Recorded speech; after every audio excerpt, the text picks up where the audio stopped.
ನಮಸ್ತೆ ಎಲ್ರಿಗೂ. ಇವಾಗ ಇಕ್ಕಿದ ಬೇಳೆ ಸಾಂಬಾರು ಮಾಡೋಣ ಅಂತ ಕಾಳು ತಗೊಂಡು 2 kg ಅವರೆಕಾಯಿ ತೊಗೊಂಡಿದ್ದೆ. ಇಷ್ಟು ಇಕ್ಕಿದ ಬೇಳೆ ಕಾಳಾಗೈತೆ. ಇದಕ್ಕೆ ಸಾಂಬಾರು ಯಾವ ಥರ ಮಾಡೋದು ಅಂತ ನೋಡೋಣ ಬನ್ನಿ. ಇದಕ್ಕೆ ಸ್ವಲ್ಪ ತೆಂಗಿನಕಾಯಿ ತಗೊಳ್ತೀನಿ. ಈ ತೆಂಗಿನಕಾಯಿ, ಸ್ವಲ್ಪ ಚಕ್ಕೆ ಲವಂಗ, 1 ಸ್ಪೂನಷ್ಟು ಹುರ್ಗಡ್ಲೆ, ಒಂದು ಅರ್ಧ ಸ್ಪೂನಷ್ಟು ಗಸಗಸೆ,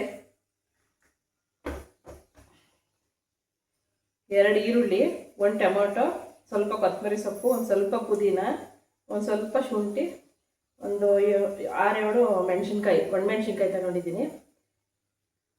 ಇನ್ನೇನೇನು ಬೇಕಾಗುತ್ತೋ ಅದನ್ನು ರೆಡಿ ಮಾಡಬೇಕಾದ್ರೆ ಹೇಳ್ತೀನಿ, ಏನಾದರೂ ಮಿಸ್ ಆಗಿದ್ರೆ. ಬನ್ನಿ ಸಾಂಬಾರು ಯಾವ ರೀತಿ ಬರುತ್ತೆ ನೋಡೋಣ. ಈಗ ಒಂದು ಪಾತ್ರೆ ಇಟ್ಕೊಂಡಿದ್ದೀನಿ. ಪಾತ್ರೆಗೆ ಸ್ವಲ್ಪ ಎಣ್ಣೆ ಹಾಕೋಣ. ಎಲ್ಲ ಒಗ್ಗರಣೆಗೆ ಹಾಕೋಣ. ಸ್ವಲ್ಪ ಈರುಳ್ಳಿ ಬೆಳ್ಳುಳ್ಳಿ ಎಲ್ಲ ಕರ್ಕೊಳ್ಳೋಣ ಎಣ್ಣೆಯಲ್ಲಿ. ದಪ್ಪದೊಂದು ಈರುಳ್ಳಿ ಹಾಕ್ತಾಯಿದ್ದೀನಿ. ಸ್ವಲ್ಪ ಈರುಳ್ಳಿ ಚೆನ್ನಾಗಿ ಬಾಯ್ಲಾಗಲಿ. ಹಸಿ ವಾಸನೆ ಎಲ್ಲ ಹೋಗೋವರೆಗೂ ಹುರ್ಕೊಳ್ಳೋಣ ಸ್ವಲ್ಪ ಈರುಳ್ಳಿನ. ಬೆಳ್ಳುಳ್ಳಿ ಹಾಕ್ತಾಯಿದ್ದೀನಿ. 1 ಗೆಡ್ಡೆ ಬೆಳ್ಳುಳ್ಳಿ ಹಾಕಿದ್ದೀನಿ. ಒಂದು ಆಲ್ಮೋಸ್ಟ್ 1/4 kg ಕಾಳಿದೆ ಅದು. ಇದಕ್ಕಿದ್ದವರೆ ಕಾಳು. 1 ಇಂಚಷ್ಟು ಶುಂಠಿ ಹಾಕ್ತಾಯಿದ್ದೀನಿ. ಅದು ಸ್ವಲ್ಪ ಫ್ರೈ ಆಗಲಿ. ಒಂದು 7-8 ಮೆಣಸಿನ್ಕಾಯಿ, ಒಣಮೆಣ್ಸಿನ್ಕಾಯಿ ಹಾಕ್ತಾಯಿದ್ದೀನಿ. ಹಸಿರು ಮೆಣಸಿನ್ಕಾಯಿ ಬೇಕಾದ್ರೆ ಹಾಕೊಬೋದು, ಆಪ್ಷನಲ್ ಅದು. ನಾನು ಒಣಮೆಣ್ಸಿನ್ಕಾಯಿ ಹಾಕ್ತಾಯಿದ್ದೀನಿ. 1 ಟೊಮೊಟೊ ಹಾಕಿದ್ದೀನಿ. ಸ್ವಲ್ಪ ಎಲ್ಲ ಚೆನ್ನಾಗಿ ಫ್ರೈ ಆಗಲಿ. ಟೊಮೊಟೊ ಎಲ್ಲ ಚೆನ್ನಾಗಿ ಬೇಯಲಿ. ಒಂದು 1/4 ಸ್ಪೂನು ಒಂದು ಅರಿಶಿನ ಹಾಕ್ತಾಯಿದ್ದೀನಿ. ಸ್ವಲ್ಪ ಚೆನ್ನಾಗೆಲ್ಲ ಬೇಯಲಿ ಅದು. ಸ್ವಲ್ಪ ಕರಿಬೇವಿನ ಸೊಪ್ಪು, ಕೊತ್ತಂಬರಿ ಸೊಪ್ಪು ತೊಗೊಂಡಿದ್ದೀನಿ. ಪುದೀನ ಸೊಪ್ಪು ಹಾಕ್ತಾಯಿದ್ದೀನಿ. ಸ್ವಲ್ಪ ಮೆಣಸು ಹಾಕ್ತಾಯಿದ್ದೀನಿ. ಚಕ್ಕೆ, ಲವಂಗ, ಗಸಗಸೆ, ಕಡಲೆ ಎಲ್ಲ ಒಟ್ಟಿಗೆ ಹಾಕ್ತಾಯಿದ್ದೀನಿ. ಎಲ್ಲ ಚೆನ್ನಾಗಿ ಹುರ್ಕೊಳ್ಳೋಣ. ಸ್ವಲ್ಪ ಮಸಾಲೆ ಚೆನ್ನಾಗಿ ಹೊಂದ್ಕೊಳ್ಳೋವರೆಗೂ ಹುರಿಬೇಕು. ಸ್ವಲ್ಪ ಕೊತ್ತಂಬರಿ ಸೊಪ್ಪು ಹಾಕ್ತಾಯಿದ್ದೀನಿ. ಅದು ಸ್ವಲ್ಪ ಹುರ್ಕೊಳ್ಳೋಣ. ಇದಕ್ಕೇನೆ ಸ್ವಲ್ಪ ಒಂದು 3 ಸ್ಪೂನಷ್ಟು ಧನಿಯಾ ಪುಡಿ ಹಾಕ್ತೀನಿ. ನಾನು ಒಂದು 10 ಬೇಳೆ 1/4 kg ಕಾಳಿದೆ. ಚಿಕ್ಕ ಸ್ಪೂನ್ ಅದು, ದೊಡ್ಡ ಸ್ಪೂನೇನಲ್ಲ. ಒಂದು 3 ಸ್ಪೂನಷ್ಟು ಧನಿಯಾ ಪುಡಿ ಹಾಕ್ತಾಯಿದ್ದೀನಿ. ಮತ್ತು 1 ಹಿಡಿಯಷ್ಟು ತೆಂಗಿನಕಾಯಿ ಹಾಕ್ತಾಯಿದ್ದೀನಿ. ಇದಕ್ಕೆ ಹುಳಿ ಸಾರಿನ ಪುಡಿ ಹಾಕ್ಬಿಟ್ಟು ಮಾಡಿದ್ರೂ ಚೆನ್ನಾಗಿರುತ್ತೆ. ಇದೇ ಮೆಥಡಲ್ಲಿ ನಾವು ಧನಿಯಾ ಪುಡಿನೇ ಹಾಕ್ತಾಯಿದ್ದೀನಿ. ಸ್ವಲ್ಪ ಮಸಾಲೆ ಹೊಂದ್ಕೊಳ್ಳಿ. ಎಲ್ಲ ಮಿಕ್ಸಿ ಜಾರ್ಗೆ ಹಾಕೋಣ. ಸ್ವಲ್ಪ ತಣ್ಣಗಾದ್ಮೇಲೆ ನುಣ್ಣಗೆ ರುಬ್ಕೊಂಬರೋಣ.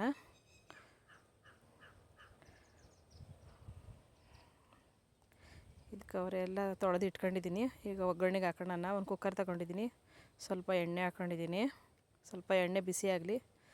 ಒಂದಿಷ್ಟು ಕರಿಬೇವಿನ ಸೊಪ್ಪು ಬೇಕು ಅಂದರೆ ಈರುಳ್ಳಿನ ಹಾಕೊಬೋದು. ನಾನು ಈರುಳ್ಳಿ ಏನು ಹಾಕಿಲ್ಲ. ಬೇಳೆ ಹಾಕ್ಕೊತಾ ಇದ್ದೀನಿ. ಇವಾಗ ಇದಕ್ಕಿದ್ದೆ ಬೇಳೆ ಸ್ವಲ್ಪ ಚೆನ್ನಾಗಿ ಅದು ಹುರ್ಕೊಬೇಕು. ಕಾಳು ಚೆನ್ನಾಗಿ ಸ್ವಲ್ಪ ನೀರು ಬಿಟ್ಕೊಳ್ಳಿ. ಮತ್ತು ಹಸಿ ಸ್ಮೆಲ್ ಇರುತ್ತೆ. ಚೆನ್ನಾಗಿ ಅದು ಬೇಯಿಸ್ಬೇಕು. ಅದು ಒಗ್ಗರಣೆಯಲ್ಲೇ ಬೇಯ್ಕೊಳ್ಳಿ. ಅರಿಶಿನ ಪುಡಿ ಹಾಕಿದ್ದೀನಿ. ಸ್ವಲ್ಪ ಚೆನ್ನಾಗಿ ಮಗ್ಗಬೇಕು ಅದು ಬೇಳೆ. ಒಂದು 5 ನಿಮಿಷ ಅದನ್ನ ಬೇಯ್ಕೊಂಬಿಡೋದು. ಉಪ್ಪು ಹಾಕಿದ್ರೂ ಸ್ವಲ್ಪ ಬೇಗ ಮಗ್ಕಂತದೆ. ಇನ್ನೊಂದು ಸತಿ ಕೈ ಆಡಿಸ್ಬಿಟ್ಟು ಒಂದು ಮುಚ್ಚಳ ಒಂದು 5 ನಿಮಿಷ ಬೇಯಲಿ. ಸ್ವಲ್ಪ ಕುಕ್ಕರ್ ಸುಮ್ಮನೆ ಮೇಲ್ಗಡೆ ಒಂದು ಮುಚ್ಚಳ ಇಡೋಣ. ಬೇಯ್ಕೊಳ್ಳಿ. ಒಂದು 5 ನಿಮಿಷ ಬೇಯಲಿ ಅದು. ಆಮೇಲೆ ಮಸಾಲೆ ಹಾಕೋಣ. ನೋಡಿ ಎಷ್ಟು ಚೆನ್ನಾಗಾಗಿದೆ. ನೀರಲ್ಲಿ ಎಷ್ಟೊಂದು ಬಿಟ್ಕೊಂಡಿದೆ ಅದು ಬೇಳೆ. ಹಸಿ ವಾಸನೆ ಎಲ್ಲ ಹೊರಟೋಗುತ್ತೆ. ಚೆನ್ನಾಗಿ ಹಿಂಗೆ ಬೇಯಿಸ್ಕೊಂಬಿಟ್ರೆ ಸಾಂಬಾರು ರುಚಿಯಾಗಿರುತ್ತೆ. ನಾನು ಸಾಂಬಾರು ಮಾಡಿಟ್ಬಿಟ್ರೆ ಮಧ್ಯಾಹ್ನ ಬಂದು ಮುದ್ದೆ ಮಾಡ್ಕೊಳ್ಳೋಣ ಅಂದ್ಬಿಟ್ಟು ಟಿಫನ್ ಮಾಡಿಟ್ಟಿದ್ದೀನಿ. ಇದಕ್ಕಿದ್ದ ಬೇಳೆ ಇತ್ತಲ್ಲ, ಬೇಗನೆ ಆಗುತ್ತೆ ಅಂದ್ಬಿಟ್ಟು ಸಾಂಬಾರು ಮಾಡ್ತಾಯಿದ್ದೀನಿ. ಕೆಲ್ಸಕ್ಕೆ ಟೈಮ್ ಆಯಿತು ನನಗೂ. ಬೇಗ ಸಾಂಬಾರು ರೆಡಿ ಮಾಡಿ ಇಟ್ಬಿಟ್ಟು ಹೋಗೋಣ ಅಂದ್ಬಿಟ್ಟು ಮಾಡ್ತಾಯಿದ್ದೀನಿ. ಒಂದು ಸ್ವಲ್ಪ ಅರ್ಜೆಂಟಾಗಿ ಮಾಡ್ತಾಯಿದ್ದೀನಿ, ಏನು ಅಂದ್ಕೊಬೇಡಿ.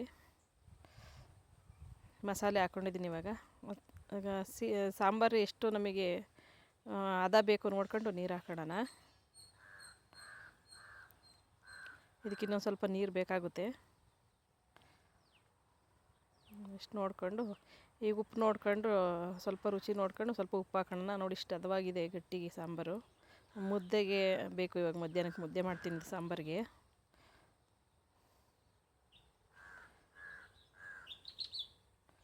ಮಿಕ್ಸಿ ತೊಳೆದ ನೀರನ್ನು ಸ್ವಲ್ಪ ಹಾಕ್ಕೊತೀನಿ. ಪಾತ್ರೆಯಲ್ಲಿ ಮಾಡಿದ್ರೂ ಬೇಯ್ತೀವಿ, ಆದರೆ ಬೇಳೆ ಚೆನ್ನಾಗಿ ಸ್ವಲ್ಪ ಬೇಯಿಸ್ಕೊಬೇಕು. ಇದಕ್ಕಿದ ಬೇಳೆ ಅದು ಅರ್ಗ ಹೊಡಿಬೇಕು ಚೆನ್ನಾಗಿ. ಸ್ವಲ್ಪ ಚೆನ್ನಾಗಿ ಬೆಂದರೆ ಸಾಂಬಾರು ರುಚಿಯಾಗಿರುತ್ತೆ. ನಾನು ಕುಕ್ಕರ್ ಲಿಡ್ ಕ್ಲೋಸ್ ಮಾಡ್ತಾಯಿದ್ದೀನಿ. ಒಂದೇ ಒಂದು ವಿಸಿಲ್ ಹಾಕ್ಸ್ಕೊಳ್ಳೋಣ. ಸಾಂಬಾರು ಅಂತೂ ತುಂಬ ಚೆನ್ನಾಗಿ ಬರುತ್ತೆ. ಒಂದೇ ಒಂದು ವಿಸಿಲ್ ಹಾಕ್ಸ್ಕೊಂಡ್ರೆ, ಜಾಸ್ತಿ ಏನು ಬೇಡ, ಒಂದೇ ಸಾಕು. ವಿಸಿಲ್ ಆಯಿತು.